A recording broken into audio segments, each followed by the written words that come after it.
Salut, c'est Trado, je suis content de vous retrouver pour la mise à jour de l'analyse technique de l'or, de l'argent et de Bitcoin. On commence par les précautions d'usage. Comme d'habitude, il ne s'agit pas d'un conseil en investissement, il s'agit d'un partage de ce que moi je fais. C'est donné à titre pédagogique et informatif. Je n'ai aucune idée de votre situation financière, ni de la manière dont votre stratégie est compatible avec la détention d'or, d'argent et de Bitcoin.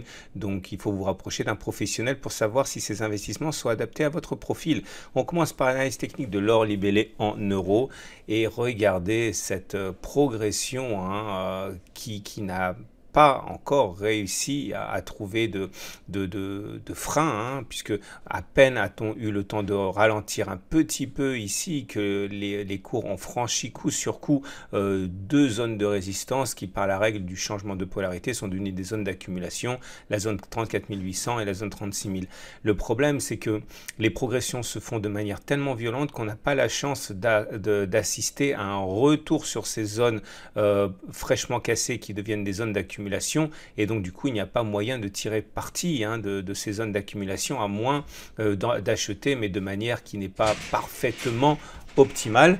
Regardez ici ce qu'il s'est passé sur cette semaine où on a cassé la première zone de résistance devenue zone d'accumulation. Eh bien, il y a eu 2 semaines par la suite pour revenir sur cette zone et accumuler. Ça ne s'est pas produit lors de la précédente, de la dernière cassure de zone de résistance. Vous voyez qu'on a cassé sur cette bougie et immédiatement on est parti vers le nord. Donc, je maintiens que nous ne sommes pas sur une zone d'accumulation rationnelle. La zone d'accumulation rationnelle, ce sera le moment où on fera ce qu'on appelle un throwback sur cette zone. Là, on pourra éventuellement envisager d'accumuler, mais pour l'instant on est trop éloigné, ce n'est pas une zone d'accumulation rationnelle.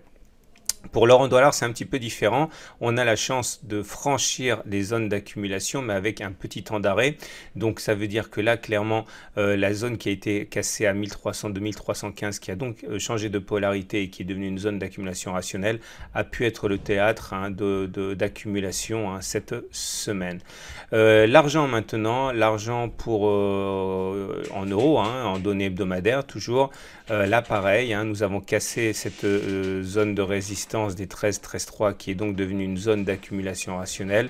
Malheureusement, pour le moment, on n'a pas eu l'occasion d'avoir un retour sur cette zone qui nous permettait d'avoir une accumulation au prix le plus intéressant qui soit. On pouvait éventuellement acheter sur la bougie qui a suivi la bougie de cassure, mais ce n'était pas optimal. En tout cas, on a une petite chance ici sur cette bougie d'accumuler, mais le travail n'a pas été fait correctement. On n'a pas réussi à retracer suffisamment.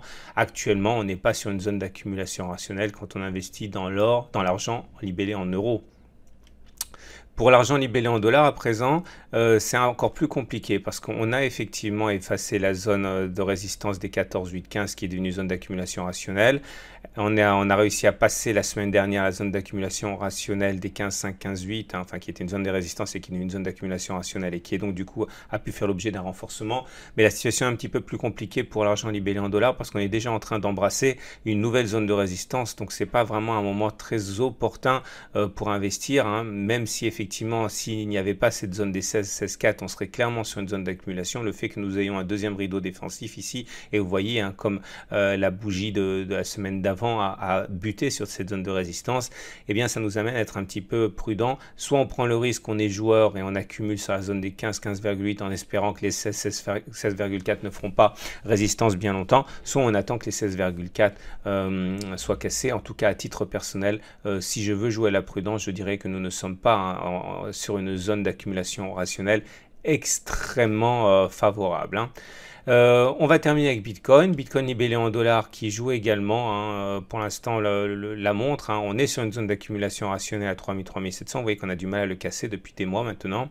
Pas inutile de renforcer toutes les semaines. Une fois qu'on a renforcé une fois sur la zone, il vaut mieux attendre qu'on ait une autre opportunité. En tout cas, pour l'instant, retenons qu'on est sur une zone d'accumulation rationnelle et que la prochaine est vers 1800, 2100 si on y va.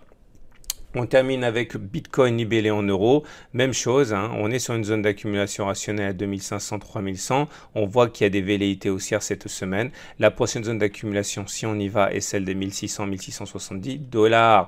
Voilà ce qu'on pouvait dire. Je vous rappelle que mon partenaire privilégié pour acheter de l'or, de l'argent et investir en Bitcoin, c'est aucoffre.com.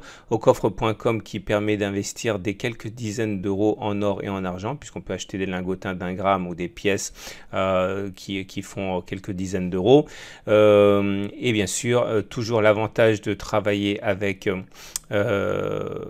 aucoffre.com quand on investit dans des bitcoins, c'est que les bitcoins seront conservés dans une salle hyper sécurisée, loin des attaques de plateformes telles qu'on peut les connaître régulièrement aux actualités. Voilà. Je vous souhaite une très bonne semaine et je vous dis à la semaine prochaine pour la mise à jour.